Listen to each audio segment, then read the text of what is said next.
नमस्कार साथियों, स्वागत है आपका गोल मंत्र एकेडमी के परिवार में। आज मैं पढ़ाऊंगा भूगोल का बहुत ही ज़बरदस्त टॉपिक और ये लेक्चर नंबर आपका होगा, ये 12वां होगा। क्या होगा? 12वां होगा। और इसके पहले आपके 11 लेक्चर हो चुके हैं, बहुत ही दमदार लेक्चर हैं। आप उनको देखिएगा और नोट्स अच्छे बनाइएगा तो आपको भूगोल समझ में आएगा। और समझने के साथ साथ क्या है, आपको भूगोल से आसान कोई सब्जेक्ट ही नहीं लगेगा, क्योंकि भूगोल एक ऐसा सब्जेक्ट है जैसे संविधान है, इतिहास उसमें डेट पढ़िए, संविधान में अनुच्छेद पढ़िए, आप संशोधन पढ़िए। ये थोड़ा इंटरेस्टिंग है, इसको अगर आप समझ के पढ़ेंगे बहुत ही आसान से क्या है आपको याद हो जाएगा। तो आज का जो टॉपिक है आपका क्या है, वायुमंडल है। क्या है आपका? वायुमंडल। अब जैसे वायुमंडल होता क्या है, तो इसका नाम ही है वायु। तो वायु क्या? गैस हो गए। मंडल क्या हो गया? समूह, गैसों का समूह। जैसे अगर हम बताएं आपसे, जैसे ये आपका हो गया गोला, एक ये हो गया, तो ये इसको हम मान लेते हैं वायु। क्या मान लेते हैं? ये वायु का गोला है, ये स्थल का गोला है। और एक और बना लेते हैं, ये जल हो गया। क्या हो गया है? ये जल। तो वायु है, स्थल है, जल है, और इन तीनों के सम्मिलित रूप को, इन तीनों के सम्मिलित रूप को क्या कहते हैं? वायुमंडल कहते हैं। क्या कहते हैं? वायुमंडल कहते हैं। अभी तक जानकारी के अनुसार केवल पृथ्वी पर ही क्या है अपना वायुमंडल है। वो भी कारण क्या है? गुरुत्वाकर्षण है। गुरुत्वाकर्षण के कारण ही क्या है? ये वायुमंडल है। और पृथ्वी पे जो वायुमंडल है, इसको हम लोग 5 भागों में बांटते हैं। कितने भागों में? 5 भागों में बांटते हैं। तो इनके नाम आपको क्रम से भी याद करना जरूरी है, जो कि पेपर में पूछा जाता है। तो हम यहाँ पे स्टार्ट करेंगे। 5 भाग हैं, तो यहाँ से हम पहले पूछेंगे जो पहला है। तो ये आपका जो पहला है, अगर ऊंचाई पूछेगा तो 14 से 16 किलोमीटर। कहने का मतलब है पृथ्वी के धरातल से जो आपका पहला मंडल, जिसे क्षोभ मंडल कहते हैं, तो इसकी ऊंचाई जो है 14 से 16। और दूसरा जिसे समताप कहते हैं, ये जो है 50 किलोमीटर तक। कहाँ तक है? 50 किलोमीटर तक आपका क्या है? समताप मंडल है। फिर उसके बाद हम आते हैं, तो ये आपका 80 किलोमीटर तक है। कितना? 80 किलोमीटर तक है। कौन सा? मध्य मंडल। फिर हम आते हैं आयन मंडल में, और ये लगभग है 650 किलोमीटर तक आयन मंडल होता है। अब 650 के ऊपर, 650 किलोमीटर के ऊपर ये जो मंडल माना जाता है, ये वायुमंडल या फिर बहिर्मंडल कहा जाता है। तो वैसे तो जो एक मानक बताया गया, लगभग 10,000 किलोमीटर तक क्या माना गया है? ये आपका वायुमंडल माना गया है। तो इनको हम स्टेप बाय स्टेप पढ़ेंगे। तो पहला आपका क्षोभ मंडल है, और क्षोभ मंडल को अन्य नामों से भी जाना जाता है। तो क्षोभ मंडल है, इसे संवहन मंडल कहते हैं, अधोमंडल कहते हैं, और परिवर्तन मंडल कहते हैं, है ना। और इसे अंग्रेजी में ट्रोपोस्फेयर कहते हैं। क्या कहते हैं? ट्रोपोस्फेयर कहते हैं। ये चीज आपको याद रखना है। अब यहाँ से सबसे महत्वपूर्ण क्वेश्चन ये बनता है कि जितनी भी मौसमी घटनाएं हैं, मौसमी घटनाएं हैं, ये केवल आपके क्षोभ मंडल में होती हैं। अब मौसमी घटनाएं होती क्या है? जैसे चक्रवात है, तूफान है, वर्षा है, ओले गिरना, ये सब क्या है? आपकी मौसमी घटनाएं हैं। क्या है? आपकी मौसमी घटनाएं। क्वेश्चन पूछेगा कि मौसमी घटनाएं किस मंडल में होती हैं, तो आपका पहला मंडल जिसे कहते हैं क्षोभ मंडल, और क्षोभ मंडल के भी अन्य नाम हैं जो हम बता चुके हैं। ट्रोपोस्फियर अंग्रेजी में कहते हैं, और हिंदी में भी क्या है? अन्य नाम है। तो मौसमी घटनाएं कहाँ होती हैं? क्षोभ मंडल में होती है। अब एक पॉइंट और देखिएगा आप लोग, अगर हम क्षोभ मंडल में ऊपर की ओर जाते हैं, कहाँ पे? ऊपर की ओर जाते हैं, तो आपको याद रखना है प्रति 165 मीटर, प्रति 165 मीटर की ऊंचाई पर तापमान 1-1 डिग्री क्या होगा? कम होता जाएगा। क्या होगा? 1-1 डिग्री जो तापमान है ये घटेगा। क्या होगा? घटेगा। तो कहने का मतलब ये है कि जहां पे हम लोग खड़े हैं, अगर यहां से हम आकाश की ओर जाएं, तो 165 मीटर की ऊंचाई पे जाने पे तापमान क्या होगा? 1 डिग्री कम हो जाएगा। फिर उसके ऊपर जाएंगे, फिर 1 डिग्री कम हो जाएगा। तो कहने का मतलब ये है कि हम जैसे जैसे ऊपर जाएंगे, तो ऊपर जाने पे क्या है? तापमान घटता है। ये चीज आपको याद रखना है ना। क्वेश्चन पेपर में आएगा कि पूछेगा कि अगर हम धरातल से आकाश की ओर जाते हैं, तापमान घटेगा, बढ़ेगा, या फिर अपरिवर्तित रहेगा, तो आपका आंसर क्या होगा? ऊपर जाने पे तापमान क्या होता है? घटता है। अगर हम पाताल के, पृथ्वी के अंदर जाएंगे, तो वहां पे तापमान क्या होता है? बढ़ता है। वहां पे जो दूरी है, प्रति प्रति 32 मीटर की गहराई पे जाने के बाद 1-1 डिग्री क्या होता है, तापमान वहाँ बढ़ता है। जबकि हम ऊपर जाते हैं आकाश में, प्रति 165 मीटर की ऊंचाई पे जाने के बाद तापमान 1-1 डिग्री क्या होगा, कम होगा, है ना। आगे हम देखेंगे क्षोभ मंडल और समताप मंडल के बीच में जो 1.5 किलोमीटर की क्या है, एक परत पाई जाती है ना। 1.5 किलोमीटर की एक परत पाई जाती है और इस परत को कहते हैं ट्रोपोपॉज। क्या कहते हैं, ट्रोपोपॉज।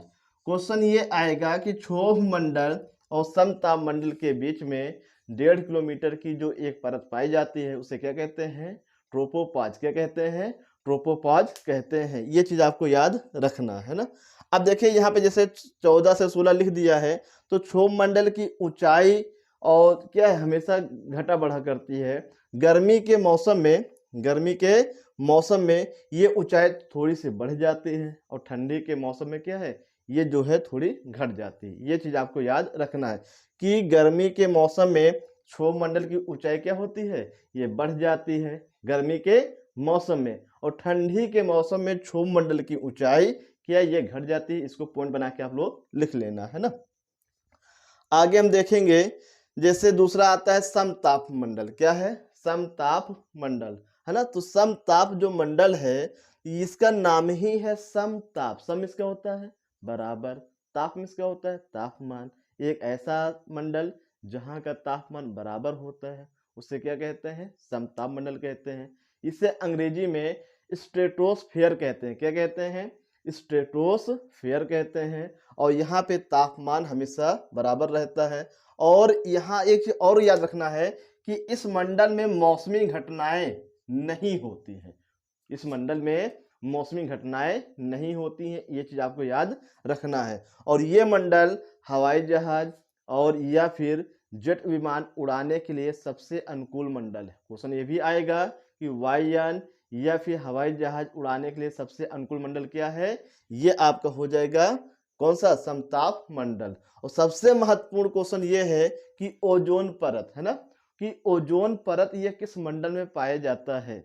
ओजोन परत किस मंडल में पाया जाता है, समताप मंडल में पाया जाता है। इसे कहते क्या है, इसे पृथ्वी का रक्षा कवच कहते हैं। क्या कहते हैं, पृथ्वी का रक्षा कवच। क्यों, इसके पीछे भी लॉजिक है, क्योंकि ओजोन परत जो है सूर्य से आने वाली पराबैंगनी किरणों को अवशोषित कर लेती है और पृथ्वी पे आने नहीं देती है, और इसलिए इन्हें क्या कहते हैं, पृथ्वी का रक्षा कवच।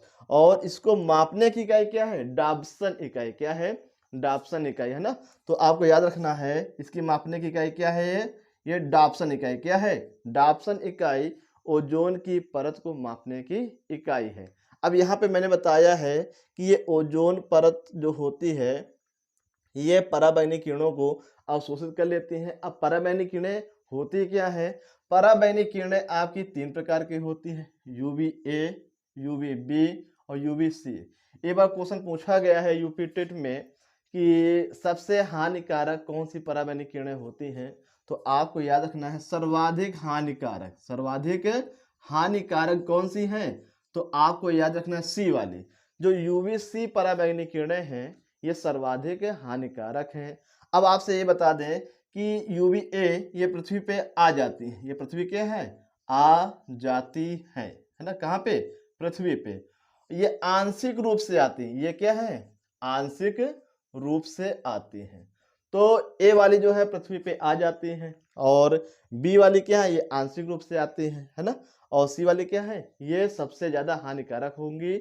और अगर ये पृथ्वी पे आ जाए, 2 चीजें होंगी, ग्लेशियर बहुत तेजी से पिघलेंगे और मनुष्यों के शरीर में त्वचा कैंसर फैलेगा। मनुष्यों के शरीर में क्या है, त्वचा कैंसर फैलेगा और ग्लेशियर बहुत तेजी से क्या है, ये पिघलेंगे। और ये चीज आपको याद रखना है ना, ये चीज आपको याद रखना है। अब उसके बाद हम जैसे बात करें कि जैसे ग्लेशियर ये पिघलेंगे, तो यहाँ पे एक चीज और याद रखना है कि यहाँ पे जब ये पृथ्वी पे कैसे आ जाती हैं, जैसे हम कह दें 220 mm, जब ओजोन परत जो है, ओजोन परत की जो मोटाई है ये 220 mm नैनोमीटर डाप्सन हो जाती है, तो वहां पे क्या छिद्र मान लिया जाता है। तो यहाँ पे आपको याद रखना है। अब देखिए ओजोन परत पे छिद्र कहाँ पाए गए हैं, तो आपको याद रखना है कि ओजोन परत पे जो छिद्र है सबसे पहले अंटार्कटिका पे पाए गए। कहाँ पे? अंटार्कटिका पर छिद्र। अंटार्कटिका पे छिद्र जो है सर्वप्रथम पाए गए। क्वेश्चन ये आएगा कि ओजोन परत में छिद्र सबसे पहले कहाँ पाए गए हैं? अंटार्कटिका पे पाए गए हैं।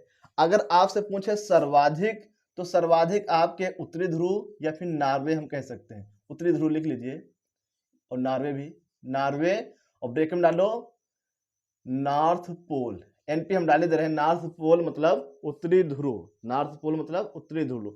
तो आपको दो चीजें आपको याद रखना है कि ओजोन परत पे जो छिद्र सबसे पहले पाए गए, कहाँ पे पाए गए हैं? अंटार्कटिका पे पाए गए हैं। लेकिन सर्वाधिक जो है छिद्र कहाँ पाए जाते हैं? ये नॉर्वे में पाए जाते हैं। इसलिए क्यों पाए जाते हैं? क्योंकि नॉर्वे में सबसे ज्यादा अम्लीय वर्षा होती है। क्या होती है? अम्लीय वर्षा। ये 3 पॉइंट आपको बना के लिख लेना पॉइंट में कि सबसे ज्यादा जो है अम्लीय वर्षा कहाँ होती है? नॉर्वे में होती है। इसलिए नॉर्वे में सर्वाधिक ओजोन पे छिद्र पाए गए हैं। लेकिन सबसे पहले ओजोन पे छिद्र अंटार्कटिका महाद्वीप पे पाए गए हैं। अब हम यहाँ पे देखेंगे कि जैसे यहाँ पे अम्लीय वर्षा, इसकी हम बाद में चर्चा करेंगे। ओजोन का पता सबसे पहले किसने लगाया? ओजोन का पता सबसे पहले किसने लगाया? तो आपको याद रखना है बेबरी चार्ल्स। कौन है? बेबरी चार्ल्स और हेनरी बुसोन। बेबरी चार्ल्स और हेनरी बुसोन ने सबसे पहले ओजोन परत का पता लगाया है। बेबरी चार्ल्स और हेनरी बुसोन। फिर उसके बाद हम बताएंगे ओजोन पर छिद्र का पता सबसे पहले किसने लगाया है? Joseph Foreman. किसने लगाया है? Joseph Foreman. दोनों में अंतर करके आप पढ़िएगा। इन्होंने पता लगाया है और इन्होंने छिद्र का पता लगाया है ना। अब देखिए ओजोन परत के संरक्षण के लिए, ओजोन परत के संरक्षण के लिए जो सबसे महत्वपूर्ण गैस है, तो आपको याद रखना, सॉरी यहाँ पे ओजोन परत के क्या कहते हैं? क्षरण के लिए, संरक्षण नहीं, क्षरण के लिए मतलब नुकसानदायक कौन है? CFC है ना, CFC। तो CFC एक गैस होती है जिसे क्लोरोफ्लोरोकार्बन कहते हैं। क्या कहते हैं? क्लोरोफ्लोरोकार्बन कहते हैं। और ये ओजोन परत के लिए बहुत ही नुकसानदायक है। यही क्या करती है? ओजोन परत का क्षरण करती है। धीरे धीरे दीमक की तरह क्या है? ओजोन परत को खा रही है। तो इसके रोकथाम के लिए एक मॉन्ट्रियल प्रोटोकॉल हुआ। क्या हुआ है? मॉन्ट्रियल प्रोटोकॉल हुआ। कब? 16 सितंबर 1987 को। क्वेश्चन ये आएगा कि मॉन्ट्रियल प्रोटोकॉल का संबंध कब हुआ है? ये 16 सितंबर 1987 को। इसका संबंध किससे है? तो इसका संबंध है ओजोन परत ओजोन परत संरक्षण से है। इसका जो संबंध है ओजोन परत संरक्षण से है। ये चीज आपको याद रखना है। इसीलिए आपको ये भी याद रखना है कि 16 सितंबर को आज की डेट में हम लोग क्या मनाते हैं? ओजोन संरक्षण दिवस। क्वेश्चन आएगा कि ओजोन संरक्षण दिवस कब मनाया जाता है? 16 सितंबर को मनाया जाता है। 16 को ही क्यों मनाया जाता है? क्योंकि एक समझौता हुआ था मॉन्ट्रियल प्रोटोकॉल। कब? 16 सितंबर 1987 को। इसलिए 16 सितंबर को ओजोन संरक्षण दिवस मनाया जाता है। अगर आपसे पूछे ये मॉन्ट्रियल है कहाँ पे, आपको याद रखना है कनाडा। कहाँ पे है?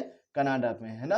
और कनाडा की राजधानी क्या है? ओटावा। कनाडा की राजधानी क्या है? ओटावा। तो कनाडा की राजधानी ओटावा है और कनाडा में ही मॉन्ट्रियल एक स्थान है। वहीं पे क्या है? समझौता हुआ था ओजोन के संरक्षण के लिए कि विश्व के सभी देश क्या हैं? CFC का प्रोडक्शन जो CFC निकालते हैं इसका कम से कम करें। अब CFC निकलती कहाँ से है?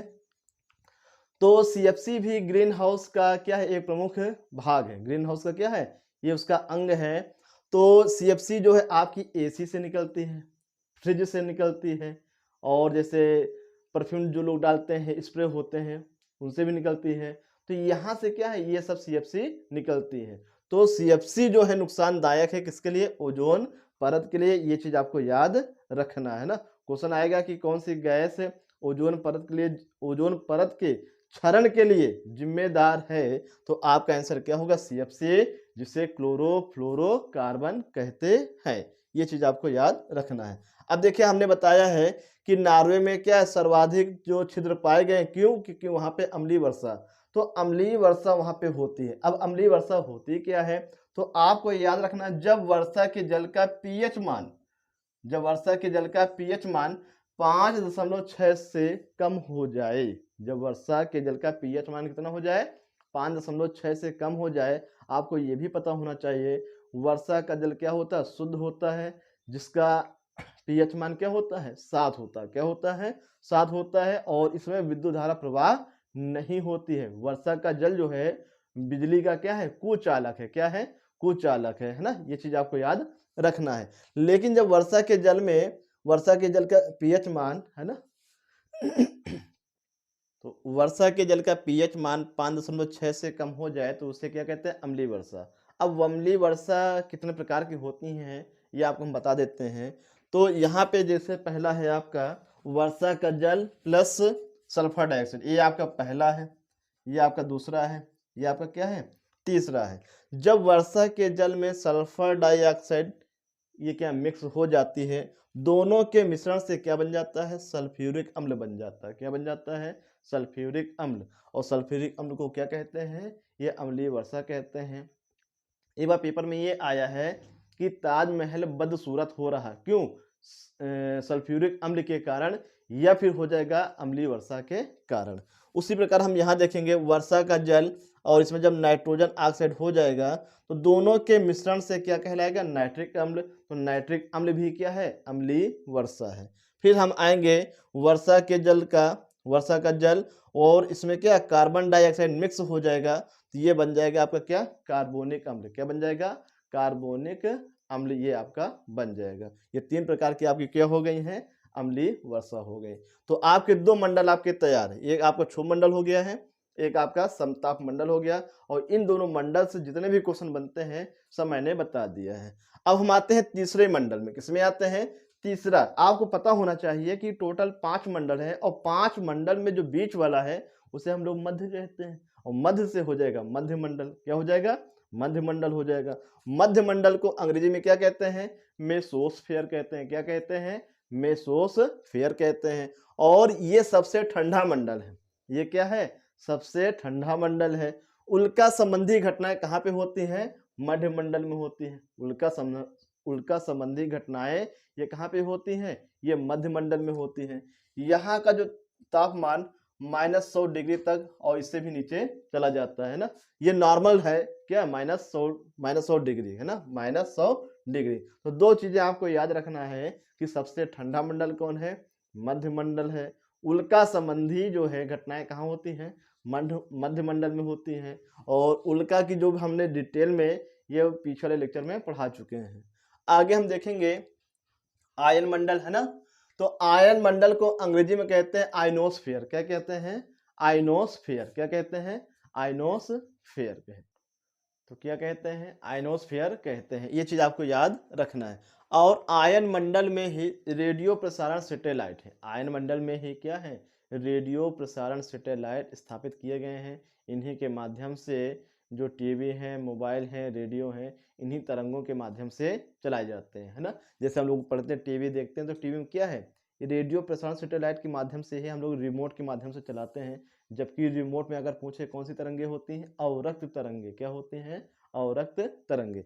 एक क्वेश्चन आपको ऑप्शन पे निर्भर करता है कि जैसे क्वेश्चन पूछा जाता है, जैसे इसरो के द्वारा कोई भी उपग्रह लॉन्च किए जाते हैं, कहाँ पे स्थापित किए जाते हैं, तो यहाँ पर भी स्थापित किया जा सकता है और आपका यहाँ पर भी स्थापित किया जा सकता है। कहने का मतलब है वायुमंडल भी आपका सही होगा और आयन मंडल भी सही होगा। दोनों में से एक ऑप्शन में आपका रहेगा कि अगर कोई भी उपग्रह प्रक्षेपित होता है, ठीक है, तो वो किस मंडल में स्थापित किया जाएगा।